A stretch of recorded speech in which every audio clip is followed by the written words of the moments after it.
Hello everyone, कैसे हैं आप लोग। Welcome to my channel. मैं नितिन सर। हम लोगों ने पिछले वीडियो के अंदर बिजनेस स्टडीज के चैप्टर नंबर 1 के कुछ टॉपिक कवर किए थे। ह्यूमन एक्टिविटी कितने टाइप की होती है, इकोनॉमिक, नॉन इकोनॉमिक।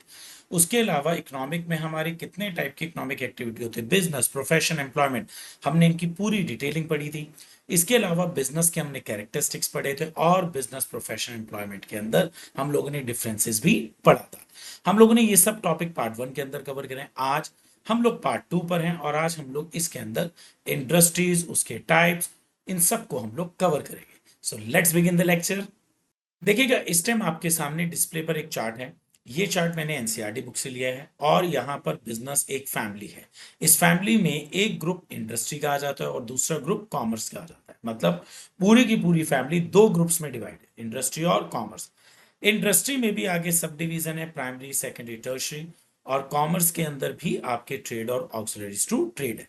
अब ये जितना आपके सामने डिस्प्ले पर चार्ट है, हम लोग इसको बहुत इंटरेस्टिंग फॉर्म में विद एग्जांपल कवर करेंगे। So the business activity can be divided into two main group. Business के दो ग्रुप है, एक है इंडस्ट्री और एक है commerce. Industry, this involve making a processing goods and material. Industry में क्या होता है, हमारे पास रॉ मटेरियल होता है और हम उस रॉ मटेरियल से फिनिश गुड्स तैयार करते हैं। For example, a factory that makes car, a bakery. अब बेकरी में क्या है, रॉ मटेरियल होगा, उससे वो ब्रेड, केक्स ये सब बनाएंगे।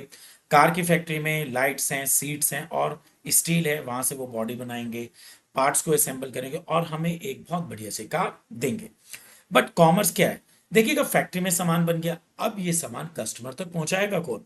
कस्टमर तक पहुंचाने की जिम्मेवारी अब दूसरे ग्रुप की आती है। मतलब फर्स्ट ग्रुप ने सामान बनाया और दूसरा ग्रुप उस सामान को कस्टमर तक डिलीवर करने का सारा काम करता है। This include all activities needed to help goods and services move from producer to customer. Normally ये जो कॉमर्स वाला ग्रुप है, ये सारे के सारे वो काम करता है जो प्रोड्यूसर से कस्टमर तक सामान पहुंचाने में हमें हेल्प करता है। It also helps in buying, selling and trading. Industry is all about turning resources and useful stuffs. Industry में क्या होता है, जितने भी हमारे पास रॉ मटेरियल है, हम उसको यूजफुल स्टफ में कन्वर्ट करते हैं। It usually involve machines and technical skill. अब इंडस्ट्री के लिए कहीं ना कहीं हमारे पास मशीन्स होनी चाहिए और उन मशीन्स पे काम करने के लिए टेक्निकल स्टाफ भी होना चाहिए। This can include making things or processing material as well as raising animal. यहां पर इंडस्ट्री में सबसे इंपॉर्टेंट पॉइंट क्या है, हम लोग अभी तक इंडस्ट्री का मतलब ये समझते हैं कि जहां पर बहुत बड़ी बड़ी फैक्ट्रीज हैं, वहां पर रॉ मटेरियल से सामान बनता है। ठीक है, बिल्कुल ठीक है। लेकिन इसके अलावा जब हम रेजिंग एनिमल्स की बात करते हैं, तो ये भी हमारी इंडस्ट्री का ही एक एग्जाम्पल है। For example, the cotton textile industry include all the factories that make textile product from cotton. Cotton textile industries हैं, आपके पास कॉटन है और उससे थ्रेड बनाकर क्लोथ बनाने का काम कॉटन टेक्सटाइल इंडस्ट्रीज करती है। अब अगर मैं इंडस्ट्री के टाइप्स की बात करता हूं, एक है हमारी primary and second is secondary.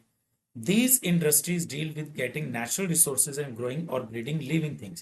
Primary industry के अंदर अगर आप देखिएगा, यहां पर हमने इसको दो पार्ट्स में बात करी है। फर्स्ट, गेटिंग नेचुरल रिसोर्सेज, मतलब जो भी हमारे पास नेचुरल रिसोर्सेज हैं, उन सब से जो भी हमारे पास मटेरियल आता है, जैसे अर्थ से हमें आयरन और मिलता है, तो ये सब हमारे प्राइमरी में आते हैं। एंड ग्रोइंग और breeding living things like fishing. अब फिशिंग के अंदर क्या होता है, हमारे पास जितनी भी फिशेज हैं हम उनको ग्रो करते हैं, आगे सेल करते हैं, एक्वेरियम वगैरह का बिजनेस करते हैं। तो एक हिस्सा तो हो गया हमारे पास एग्रीकल्चर का, जहां पर हम नेचुरल रिसोर्सेज से चीजों को ले रहे हैं, और एक जिसे हम लोग ब्रीड कर रहे हैं। तो यहां पर प्राइमरी इंडस्ट्री आती है। Secondary industry, these industry use the material that come from primary industry. अब आप देखिएगा, फार्मिंग में आपको गेहूं मिला, गेहूं से आटे बनाने का जो काम है वो सेकेंडरी इंडस्ट्री करती है। माइनिंग में आपको आयरन और मिला, कोल मिला, और उससे फर्दर चीजों को बनाने का काम जो होता है सेकेंडरी इंडस्ट्री करती है। मतलब सेकेंडरी इंडस्ट्री के लिए प्राइमरी इंडस्ट्री से निकलने वाले मटेरियल बहुत जरूरी होता है। They take raw material and turn them into finish product. जितनी भी हमारी सेकेंडरी इंडस्ट्री होती है, ये रॉ मटेरियल तो प्राइमरी इंडस्ट्री से लेते हैं और उसके बाद उसको फिनिश गुड्स में कन्वर्ट करते हैं। For example, making cars from steel और टर्निंग कॉटन इनटू क्लॉथ। अब देखिएगा, कॉटन हमें प्राइमरी इंडस्ट्री से मिलता है और उसको क्लोथ में बदलने का काम सेकेंडरी इंडस्ट्री करती है। Tertiary industry, these industry provide services to support both primary and secondary industry. जो हमारी टर्शियरी इंडस्ट्री होती है, ये प्राइमरी और सेकेंडरी इंडस्ट्री को सपोर्ट देती है। दे आर द हेल्पर, अपने आप में हम इनको हेल्पर भी कह सकते हैं, which make sure everything run smoothly. Like transport, आपने प्राइमरी इंडस्ट्री में एक फार्मर ने गेहूं प्रोड्यूस करी, अब उसको प्रोडक्शन को ट्रांसपोर्टेशन के थ्रू हम लोग मंडी तक पहुंचाते हैं। एक फैक्ट्री ने मटेरियल को बनाया, उसके लिए उसे पैसा चाहिए, वहां पर बैंक उस फैक्ट्री के ओनर को फाइनेंस करेगा। सामान को फैक्ट्री से कस्टमर तक पहुंचाने में कभी कभी कॉस्टली सामान होता है, उसमें रिस्क होता है, उसके लिए हमारी इंश्योरेंस हेल्प करता है। तो कहीं ना कहीं टर्शरी सेक्टर एक हेल्पर यूनिट होती है प्राइमरी और सेकेंडरी। अब हम बात करते हैं टाइप्स ऑफ प्राइमरी इंडस्ट्री। इसके अंदर हमारे दो पार्ट आ जाते हैं, एक्सट्रैक्टिव और genetic. These industry get products from nature. Extractive industry में सारा का सारा मटेरियल नेचर से मिलता है। They provide raw material that's used to make other things like farming, mining, cutting down trees, hunting, fishing, genetic. These industry focus on breeding plants and animal for reproduction. इसके अंदर हम लोग animals वगैरह का use करते हैं आगे reproduction में, प्लांट्स का यूज करते हैं रिप्रोडक्शन में। They are involving developing better seeds for farming and breeding healthier animals. For example nursery camping and poultry farms, ये सब हमारी जेनेटिक इंडस्ट्री में आता है। तो प्राइमरी के अंदर एक टाइप की इंडस्ट्री तो वो ही जो हमें अर्थ से एक्सट्रैक्शन दे रही है, और दूसरे जिन्हें हम लोग जैसे प्लांट्स को हम लोग ब्रीड आउट कर रहे हैं, हम लोग पोल्ट्री फॉर्म्स कर रहे हैं और उससे हम लोग पैसा कमा रहे हैं। सेकेंडरी इंडस्ट्री भी फर्दर दो पार्ट्स में डिवाइडेड है, manufacturing and construction. Manufacturing industry, these industries make product by processing raw material. अब मैन्युफैक्चरिंग इंडस्ट्री अगर आप देखिएगा इस पिक्चर के अंदर, जितना भी रॉ मटेरियल होता है इस इंडस्ट्रीज में जाता है, मशीनों में जाता है और हमें ये फाइनल आउटकम देते हैं। तो ये हमारी होती है manufacturing industries. They create different kinds of finish product that we use every day. अब मैन्युफैक्चरिंग इंडस्ट्री का सबसे बड़ा एडवांटेज क्या है, हमारे पास सारे फाइनल प्रोडक्ट आते हैं जिसे हम लोग कंज्यूम करते हैं और अपनी लाइफ को बहुत स्मूथली रन करते हैं। Construction industry, these industry build structure like building, dams, bridges, roads, tunnels। अब ये जो कंस्ट्रक्शन इंडस्ट्री, इसका काम क्या है, ब्रिजेस बनाना, टनल्स बनाना, रोड्स बनाना, कैनाल्स बनाना, ये सब। They require skill in engineering and architecture. कहीं ना कहीं कंस्ट्रक्शन इंडस्ट्री में इंजीनियरिंग और आर्किटेक्चर स्किल्स की बहुत जरूरत होती है। अब हम बात करते हैं मैन्युफैक्चरिंग इंडस्ट्री के टाइप्स की। तो ये हमारी 4 टाइप्स की होती है, मतलब मैन्युफैक्चरिंग इंडस्ट्री के भी आगे 4 सब पार्ट्स हैं, analytical, synthetical, processing or assemblies। Analytical industry, this type of industry look at a material and separate it from different parts। हम इसको इस एग्जांपल से समझते हैं। Think of an oil refinery। आप एक ऑयल रिफाइनरी के बारे में सोचिएगा। It takes crude oil, जमीन से तो इन्हें क्रूड ऑयल ही मिलता है, and separate it into different components. उसके बाद ये क्रूड ऑयल को फिल्टर करते रहते हैं और उससे अलग अलग कंपोनेंट्स निकालते रहते हैं, लाइक डीजल हो गया, कैरोसिन हो गया। तो एनालिटिकल इंडस्ट्री में क्या होता है कि एक मटेरियल निकला, उस मटेरियल को हम लोग फिल्टर करते जा रहे हैं और उसमें से अलग अलग चीजें विड्रॉ कर रहे हैं। सिंथेटिकल इंडस्ट्री, हम इसमें एग्जांपल लेते हैं सीमेंट मैन्युफैक्चरिंग का। Cement is made by mixture limestone, clay and other material. मतलब जब आपके 2 या 3 या 4 5 बहुत सारी चीजों को भी मिक्स कर सकते हैं, ऐसे मिक्स करके सिंथेटिक चीजों को मिक्स करके एक नया प्रोडक्ट बनता है। सिंथेटिक मींस आर्टिफिशियल चीजों को मिक्स करके एक नया प्रोडक्ट बनता है, तो उसको हम लोग सिंथेटिकल इंडस्ट्री कहते हैं। These industry take different ingredients and mix them together to create something new। अब इस इंडस्ट्री के अंदर क्या होता है कि आपके पास बहुत सारे मटेरियल होते हैं, आप उन सब मटेरियल को मिक्स करोगे और उसके बाद एक नया मटेरियल आ जाएगा।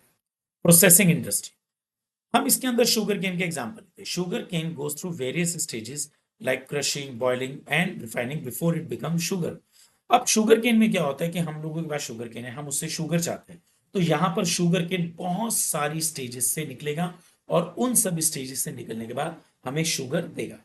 तो प्रोसेसिंग इंडस्ट्री में क्या होता है, this type of industry involve different steps, मतलब इसमें अलग अलग स्टेजेस होती हैं और उन सब स्टेजेस से जब वो मटेरियल प्रोसेस्ड हो जाता है तो हमारे पास फिनिश प्रोडक्ट आता है। Assembling industry, these industry bring together different parts of creating a new product like computer, cars। इसमें क्या होता है, हमारे पास पार्ट ऑलरेडी बने हुए हैं, हम उनको इकट्ठा करते हैं और उठा के उससे एक नया प्रोडक्ट बनाते हैं। कंप्यूटर, मॉनिटर किसी कंपनी का हमने बना बनाया लिया, कीबोर्ड किसी कंपनी का बना बनाया लिया, सीपीयू कहीं से लिया, हम लोगों ने इस तरीके से सारे पार्ट्स मिलाए और एक कंप्यूटर बना के रख दिया। This is assembling industry. अब हम बात करते हैं कॉमर्स की। कॉमर्स के अंदर 2 पार्ट आते हैं, एक आता है ट्रेड और ऑक्सिलरीज टू ट्रेड। ट्रेड, देखिए हम लोग बहुत बार ये बात देखते हैं कि दुकानदार होते हैं, दुकानदार लोग क्या कहते हैं, we are businessman.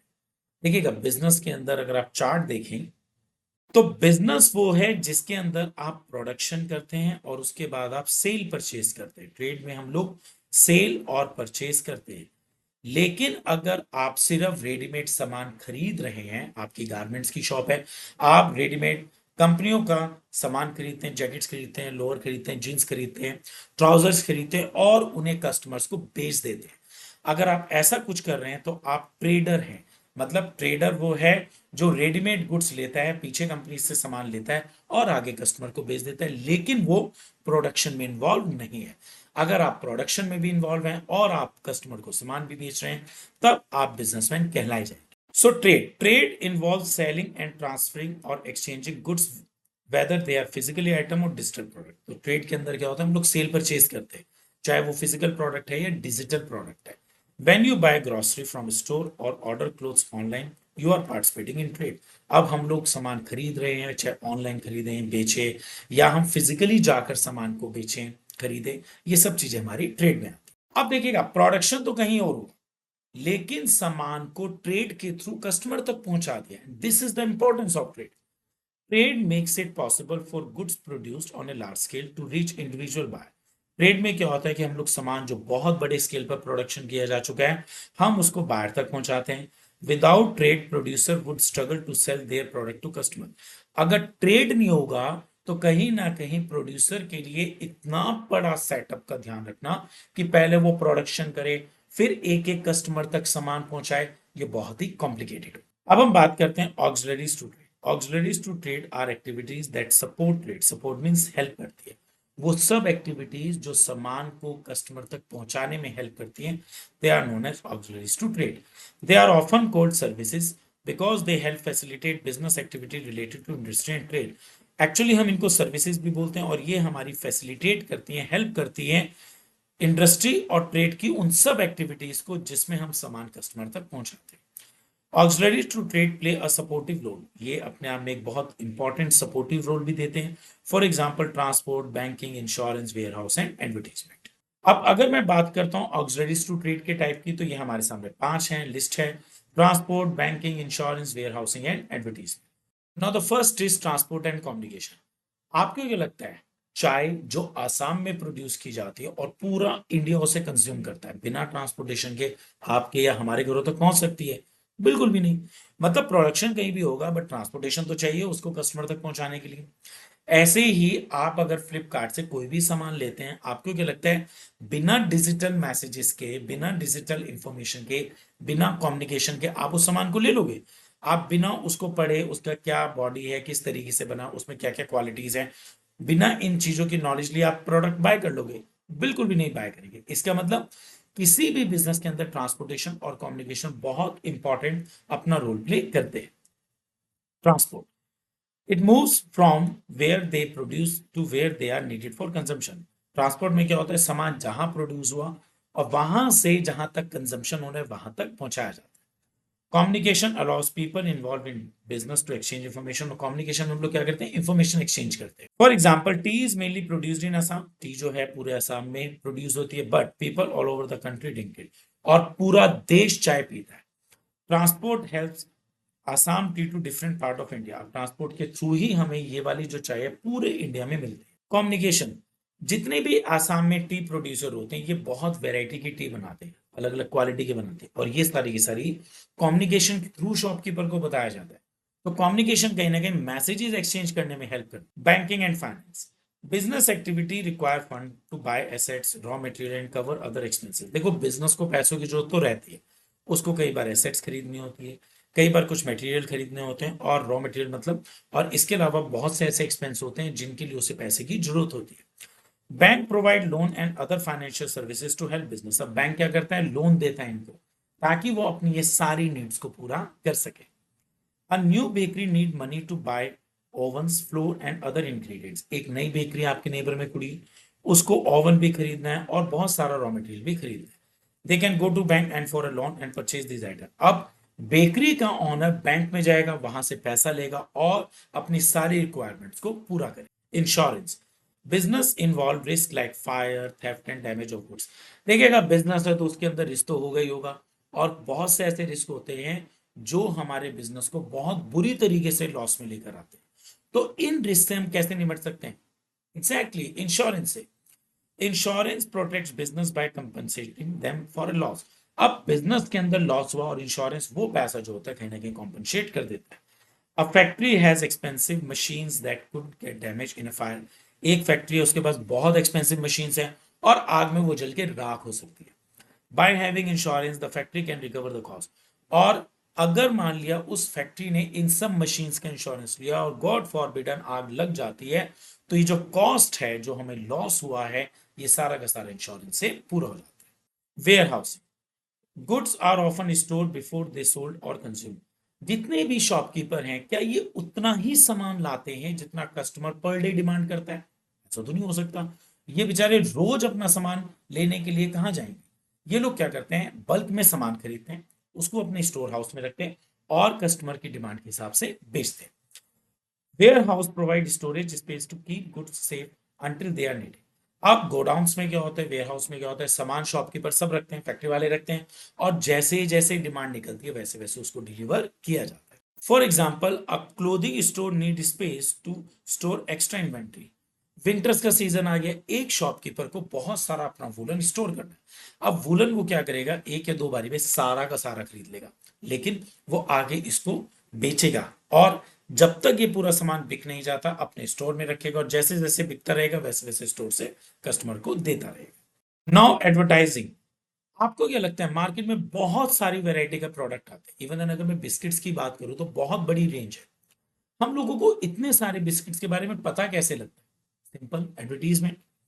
Advertising are tools used to promote products और services to potential customer. Advertisement में क्या होता है, जितने भी हमारे कस्टमर हैं, हम उन तक अपना मैसेज पहुंचाते हैं, अपने प्रोडक्ट की इंफॉर्मेशन पहुंचाते हैं।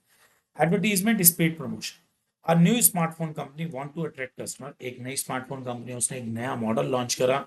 दे advertise their phone feature and prices in newspaper. अब कंपनी क्या कर रही है, अपने फोन के सारे फीचर्स, उसके प्राइस की, देखो मेरे पास एक स्मार्टफोन है जिसके फीचर्स बहुत एडवांस है, बहुत इकोनॉमिकल रेट में मैं आपको दे रहा हूं। तो ये सब चीजें हमें एडवर्टीजमेंट से पता लगती है। Now the topic is purpose of commerce. It connect producer and consumer by removing obstacle in exchange process. Commerce का मेन पर्पस क्या हुआ कि सामान जहां प्रोड्यूस हो रहा है वहां से कंज्यूमर तक बिना किसी प्रॉब्लम तक पहुंचा। These obstacles could be related to people. हालांकि प्रॉब्लम्स आती हैं बीच में, जैसे लोगों से प्रॉब्लम आती है, जगह की प्रॉब्लम आ जाती है, टाइम की प्रॉब्लम आ जाती है, रिस्क की, फाइनेंस की और इंफॉर्मेशन की। अब ये प्रॉब्लम हम लोग कैसे सॉर्ट आउट करते हैं? तो first is person. Trade helps goods move from producer to customer. अब होता क्या है, पर्सन की प्रॉब्लम जो होती है, हर एक आदमी जो है सामान फैक्ट्री में जाके नहीं खरीद सकता, तो ट्रेड की हेल्प से हम लोग कहीं ना कहीं सामान प्रोड्यूसर से कस्टमर तक पहुंचाते हैं। प्लेस की प्रॉब्लम ट्रांसपोर्ट से दूर हो जाते हैं कि हम लोग ट्रांसपोर्ट के थ्रू अलग अलग जगह पर सामान पहुंचा देते हैं। टाइम, जितने भी हमारे वेयर हाउस है, गोडाउन है, वो सामान को स्टोर रखते हैं और जैसे जैसे कस्टमर डिमांड करता है उस टाइम के हिसाब से वो रिलीज करते हैं। रिस्क, इंश्योरेंस ने हमारे रिस्क की प्रॉब्लम को खत्म कर दिया। Finance, banking provide money for trading activities. Bank कहीं ना कहीं हेल्प करता है पैसा प्रोवाइड कराने में, और उस पैसे से हमारी फंड प्रॉब्लम सारी की सारी सॉल्व हो जाती हैं। एडवर्टीजमेंट, एडवर्टीजमेंट इंफॉर्मेशन देता है कस्टमर को नए नए प्रोडक्ट्स के बारे में। तो ये सारी की सारी प्रॉब्लम्स जो है कहीं ना कहीं कॉमर्स के थ्रू खत्म हो गई। बिजनेस का objective. Objective are what business aim to achieve through their activities. देखिएगा बिजनेस का ऑब्जेक्टिव क्या है। सबसे पहले तो समझो ऑब्जेक्टिव होता क्या है। आप लोग अपनी कोई ना कोई एक एक्टिविटी देखिएगा, आप स्पोर्ट्स खेल रहे हैं, तो स्पोर्ट्स में ये जो आप एक्टिविटी कर रहे हैं खेलना, उसका आपका ऑब्जेक्टिव क्या होगा, मैच जीतना। आप रात दिन पढ़ रहे हैं, रात दिन पढ़ना एक एक्टिविटी है, उसका ऑब्जेक्टिव क्या हो गया, बिल्कुल सही, अच्छे मार्क्स लेकर आना। तो देखिएगा ऑब्जेक्टिव क्या है, हम जो भी एक्टिविटी करते हैं उसका आउटकम होता है। बिजनेसमैन सुबह से लेकर शाम तक दुकान पर रहता है, कस्टमर्स के साथ डील करता है, सामान मंगाता है, इसके अलावा वो स्टोर को भी देखता है, बिजनेस की अकाउंट्स की बुक्स भी देखता है, और उसके पीछे कहीं ना कोई ऑब्जेक्टिव होता है। While profit is a common objective, business में हैव अदर गोल्स ऑल्सो। हालांकि हम सब ये मान के चलते कि एक बिजनेसमैन का सिर्फ प्रॉफिट ऑब्जेक्टिव है, बस प्रॉफिट के अलावा कोई ऑब्जेक्टिव नहीं है बिजनेस का। बिल्कुल भी ऐसा नहीं होता। एक बिजनेसमैन सिर्फ प्रॉफिट के लिए काम नहीं करता, बहुत से और भी ऑब्जेक्टिव होते हैं। अब अगर मैं बात सिर्फ प्रॉफिट की करता हूं, profit is surplus obtained when revenue earned exceed the cost. देखिएगा हम लोगों ने 6, 7, 8 के अंदर प्रॉफिट का फॉर्मूला पढ़ा है। Selling price minus cost price, मतलब जब हमारा सेल का जो प्राइस है कॉस्ट के प्राइस से ज्यादा होता है, इसे हम लोग प्रॉफिट कहते हैं। जितना ज्यादा सेल होगा, कॉस्ट प्राइस जितना कम होगा, ये जो बीच का डिफरेंस है ये हमारा प्रॉफिट हो जाता है। आपने सामान 120 का बेचा और उस सामान की कॉस्ट 80 रुपीज आ रही थी और हमारा 40 रुपीज का प्रॉफिट। प्रॉफिट को हम लोग एक ऑब्जेक्टिव मानते हैं, एक मेन मोटिव मानते हैं। क्यों? क्योंकि कहीं ना कहीं इस प्रॉफिट के हमारे सामने बहुत सारी इंपॉर्टेंस है। Profit as a income source का काम करता है, सोर्स ऑफ फाइनेंस का काम करता है, बिजनेस की एफिशिएंसी के बारे में बताता है, सोसाइटी के अप्रूवल के बारे में बताता है। देखिएगा, एक बिजनेसमैन का अगर सामान बहुत ज्यादा बिक रहा है और उसको बहुत प्रॉफिट हो रहा है, इसका मतलब सोसाइटी उस बिजनेसमैन को एक्सेप्टेंस दे रही है उसके प्रोडक्ट को बाय करके। बिल्डिंग रेपुटेशन, और फर्म की रेपुटेशन को भी ये शो करता है। Source of income, profit serve as a primary source of income for business owner. देखिएगा, कहीं ना कहीं बिजनेस के खर्चे होते हैं, उसे स्टाफ की सैलरी भी देनी है, बिजली का बिल भी देना है, जो वो मटेरियल लेकर आ रहा है उसे बेचना भी है, बैंक का इंटरेस्ट भी पे करना और टैक्सेस भी देना है। अब ये सारे के सारे खर्चे जो होते हैं बिजनेसमैन अपने प्रॉफिट से पूरे करता है। A small bakery owner earn profit from selling cakes. ये स्मॉल बेकरी का एग्जांपल है, यहाँ पर जितने भी केक्स बिकते हैं उससे प्रॉफिट अर्न किया जाता है। विच सर्व एज देयर इनकम, और इस प्रॉफिट को एज ए इनकम मान के वो अपने रूटीन खर्चों को तो पूरे करते ही करते हैं, प्लस अपनी फैमिली की कॉस्ट ऑफ लिविंग भी पूरा करते हैं। So the second is source of finance. Profit can be reinvested into the business to fund expansion and growth initiative. आपको क्या लगता है, जितने भी आज हम बड़े बड़े ब्रांड्स देखते हैं, इवन हम एग्जांपल में माइक्रोसॉफ्ट को ले लेते हैं, क्या ये इतने बड़े डे वन से थे? बिल्कुल भी नहीं। इनका क्या होता है कि ये लोग अपना एक छोटा यूनिट बनाते हैं, उससे ये पैसा अर्न करते हैं, उसी प्रॉफिट को ये अपने बिजनेस में री करते रहते हैं और धीरे धीरे एक बड़े ब्रांड बनते चले जाते हैं। A successful software company reinvests its profit to develop new product। एक सक्सेसफुल सॉफ्टवेयर कंपनी है, वो अपने प्रॉफिट्स को री इन्वेस्ट करती है अपने बिजनेस में और नए नए प्रोडक्ट्स को डेवलप करती है एंड एक्सपेंड देयर ऑपरेशन, और उसके बाद वो अपने नए नए प्रोडक्ट को ग्लोबल लेवल पर एक्सपेंड करते हैं। Indicator of efficiency, profitability indicate the efficient functioning of A business. देखिएगा, एक बिजनेस बहुत अच्छा प्रॉफिट अर्न कर रहा है तो कहीं ना कहीं ये बात तो है कि उसका मैनेजमेंट बहुत ही एफिशिएंट है, उसका स्टाफ बहुत अच्छा है, टीम बहुत अच्छी है और ऑनर भी बहुत कॉम्पिटेंट है। It reflects the ability to generate revenue while controlling cost, और कहीं ना कहीं उसका मैनेजमेंट इस बात को इंडिकेट कर रहा है कि उन्होंने कॉस्ट को मिनिमम कर दिया है और प्रॉफिट्स को ज्यादा अर्न कर रहे हैं। A retail store that constantly earn profit while managing expense। अब एक रिटेल स्टोर है, इन्होंने क्या करा, अपने एक्सपेंसेस को बहुत कंट्रोल करा और उसके बाद ये ज्यादा से ज्यादा प्रॉफिट अर्न कर रहे हैं। Societal approval, profitability signifies that the goods or services offered by the business are valued by society as customer are willing to pay for them। देखिएगा, सोसाइटी में कौन है? कस्टमर्स। अब एक बिजनेसमैन पैसा किससे कमा रहा है? कस्टमर से। सामान बेच किसको रहा है? कस्टमर को। तो अगर कस्टमर बिजनेस के प्रोडक्ट्स को अप्रूवल देगा तभी कस्टमर उनको बाय करेगा। इसका मतलब अगर बिजनेसमैन का बहुत सारा सामान बिक रहा है तो इसका मतलब सोसाइटी उसके प्रोडक्ट्स को अप्रूवल दे रही है, तो सोसाइटी के अप्रूवल से ही एक बिजनेस प्रॉफिट कमाता है। अब popular restaurant constantly earn profit, एक बहुत पॉपुलर रेस्टोरेंट है और उसको बहुत ज्यादा प्रॉफिट्स हो रहे हैं, indicating that customer enjoy the food and services. इसका मतलब ये है कि उस सोसाइटी के अंदर जो कस्टमर हैं वो उस रेस्टोरेंट के फूड को एंजॉय कर रहे हैं और उस रेस्टोरेंट को प्रॉफिट दे रहे हैं। Building reputation, profitability business often gain a positive reputation in the market, attract more customer. अब देखिएगा, सीधी सी बात है, एक फर्म को बहुत प्रॉफिट हो रहे हैं, इसका मतलब उसकी मार्केट वैल्यू बहुत अच्छी है, उसकी ब्रांड वैल्यू अच्छी है, उसकी गुडविल बहुत अच्छी है और कहीं ना कहीं ये गुडविल और कस्टमर्स को अट्रैक्ट कर रहे हैं। A well known tech company is constantly profiting, enhancing it's reputation and attract top talent and investors. अब एक बहुत ही वेल नोन कंपनी है, उसको बहुत प्रॉफिट हो रहे हैं, प्रॉफिट होने का मतलब ये हो गया कि उसकी ब्रांड वैल्यू बन रही है, इससे उसके यहाँ री इन्वेस्टर्स भी आ रहे हैं, बहुत बहुत सारे इन्वेस्टर्स जो हैं दोबारा से पैसे री इन्वेस्ट कर रहे हो, नए इन्वेस्टर्स भी आ रहे हैं और इसके अलावा टॉप टैलेंट को वो अट्रैक्ट कर रहा है और कस्टमर्स भी अट्रैक्ट कर रहे हैं। Is profit only objective of business? देखो, हमने अब तक ये तो समझ लिया कि प्रॉफिट बहुत इंपॉर्टेंट है, क्योंकि प्रॉफिट की वजह से हमारे बहुत सारी जो चीजें हैं, लाइक उसकी income, expansion, efficiency, reputation, approval, ये सब चीजें फुलफिल होती हैं। बट एक क्वेश्चन ये है कि क्या बिजनेस में प्रॉफिट ही सब कुछ है? नहीं, ऐसा नहीं होता कि बिजनेस में सिर्फ प्रॉफिट ही प्रॉफिट हो। क्योंकि देखिएगा, अगर बिजनेसमैन ये सोचेगा कि मुझे बहुत सारा प्रॉफिट हो तो वो क्या करेगा? अनएथिकल प्रैक्टिस करेगा, मतलब वो सब चीजें वो करेगा जिससे उसे प्रॉफिट तो होगा बट गड़बड़ी करेगा, लाइक अडल्ट्रेट गुड्स देगा, चाइल्ड लेबर का यूज करेगा कॉस्ट को कम करने के लिए, तो सिर्फ और सिर्फ प्रॉफिट पर ध्यान देना भी गलत है। While profit is important, focusing solely on profit can having negative consequences. हालांकि प्रॉफिट इंपॉर्टेंट है लेकिन सिर्फ प्रॉफिट पे फोकस करना गलत है। अब अगर एक बिजनेस सिर्फ और सिर्फ प्रॉफिट पर ही फोकस करता है तो क्या क्या उसके कॉन्सिक्वेंसेज हैं? Neglect of responsibility. Business manager obsess with profit में overlook their responsibility.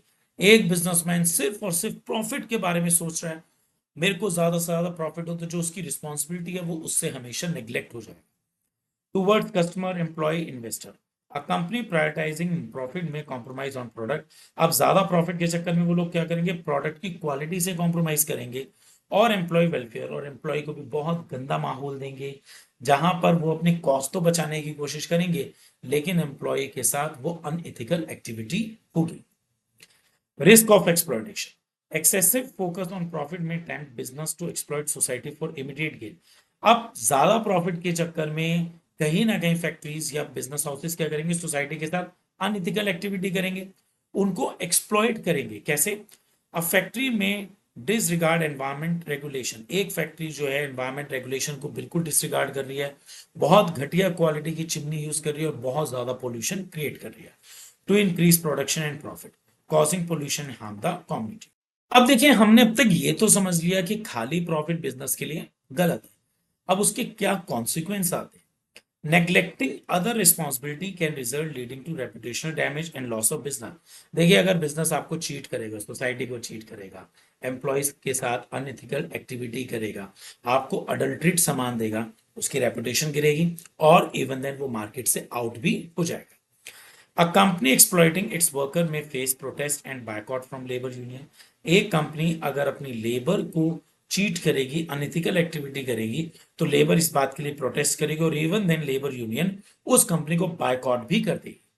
And consumer harming its profitability in the long run. कहीं ना कहीं ये लॉन्ग रन में कंपनी के प्रॉफिट्स को तो नुकसान देंगे। So in summary, while profit is important, business must also prioritise their responsibility. ठीक है, प्रॉफिट जरूरी है लेकिन रिस्पॉन्सिबिलिटी को ज्यादा फोकस करो towards customer, employ, investors, society, maintain their reputation. अब जब आप बिजनेस जो है रिस्पॉन्सिबिलिटी फुलफिल करेगा, उसकी रेपुटेशन बढ़ेगी और वो लॉन्ग टर्म तक कामयाब होगा। तो आज के लेक्चर में हम लोगों ने फैक्ट्रीज के बारे में पढ़ा, इंडस्ट्रीज, कॉमर्स, बिजनेस, इसके अलावा प्रॉफिट क्यों जरूरी है और क्या सिर्फ प्रॉफिट जरूरी है, ये सब चीजें हमने आज के लेक्चर में कवर करी। थर्ड पार्ट में हम इस पूरे चैप्टर को खत्म कर देंगे, फिर वन शॉट आपके पास आएगा। आप आज के कमेंट में मुझे बताएंगे कि आप अपने बिजनेस की ऐसी कौन सी रिस्पॉन्सिबिलिटी है जिसे आप और एनहेंस करना चाहते हैं ताकि बिजनेस की और रेपुटेशन डेवलप हो। Thank you.